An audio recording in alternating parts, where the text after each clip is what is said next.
Hey, the lighting is terrible. Well, as always, we're gonna have a in-depth review of the G-Man himself.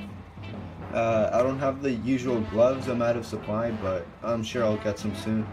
I don't really know how to approach this guy. Alright, so out of Ultraman and into Godzilla, we're gonna branch off from the usual subject and talk about the reptile with a lot of skeptiles. Ah! Ah! Fuck it. I'm gonna have to use some work gloves. There we go, much better. Now, right off the bat, it's a very detailed figure. Just look at sculpting on the arms, the chest region, the side, the thick thigh, thick tail.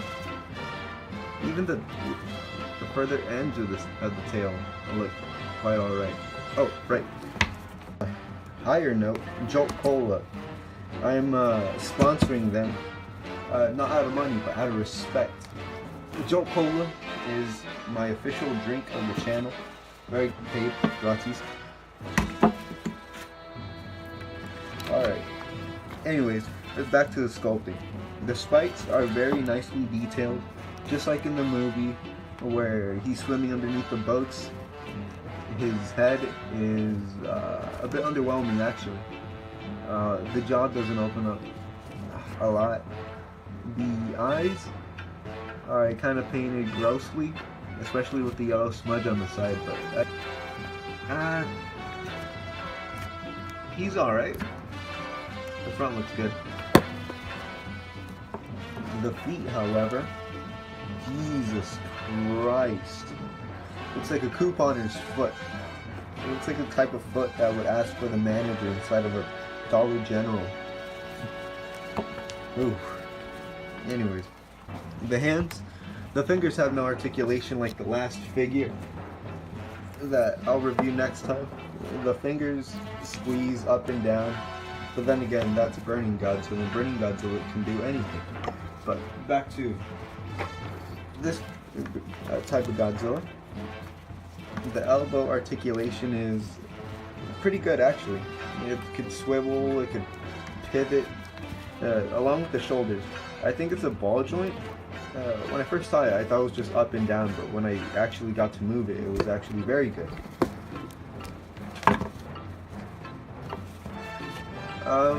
As for the way it looks standing up, you could position them, but it really is just stuck in this kind of frontal lobe kind of thing. But you know, I'm alright with that. It's not necessarily a play thing. It's more of a put it on your shelf for your neck beard collection. But I don't have a beard, so that's right out of the bat. I'm good. The tail, it's connected by the ball joint. Here, let me. Oh, this would have been hitting me up a long time. Oh, the inside.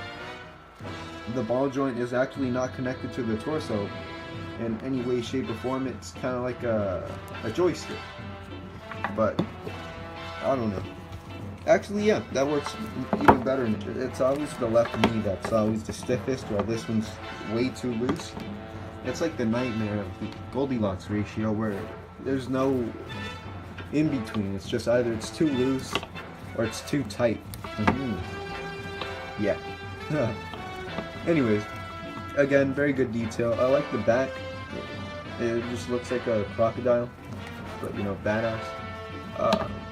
And you know, to the disagreement of the popular belief, it has a lot of articulation lines, like the jaw, the head, the fat neck, the waist, you know, coupon thighs. They may have a lot of articulation, but it doesn't. There's no range of motion at all. Like with the chest, yeah, it could pivot, but it can't go up and down.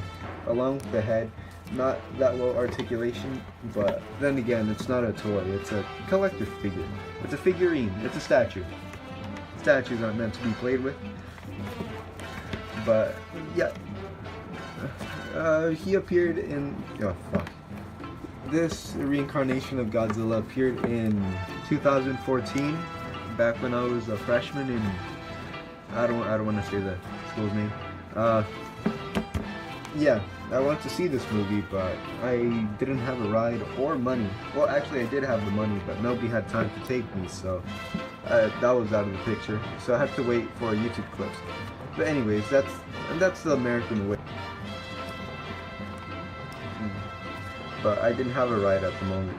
Or, well, I did have money, but nobody wanted to take me. They either didn't have time or couldn't be fucked. Anyways. What else? This guy appeared in that movie. That was out of the picture. So I had to wait for YouTube clips. But anyways, that's the American way. But I didn't have a ride at the moment. Or, well, I did have money, but nobody wanted to take me. They either didn't have time or couldn't be fucked. Anyways. What else? This guy appeared in that movie. He was obviously a badass. They had to portray him as a badass because of the last movie that got a bunch of backlash. But, anyways, I'm pretty happy with this guy, even though he looks like a fat alligator. It's pretty cool.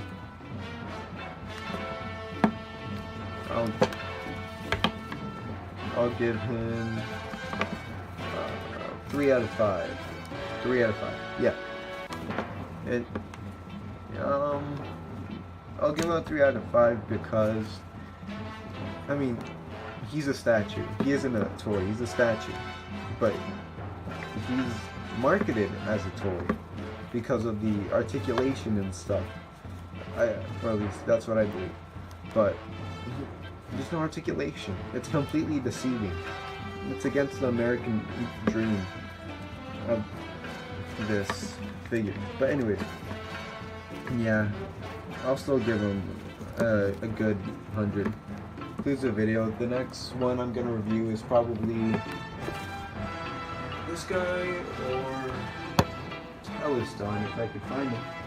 But if I do, I'll probably Telestone. He's easier to review. And I got way more gripe with him than most of the figures. Alright, that concludes it. Joe Cola.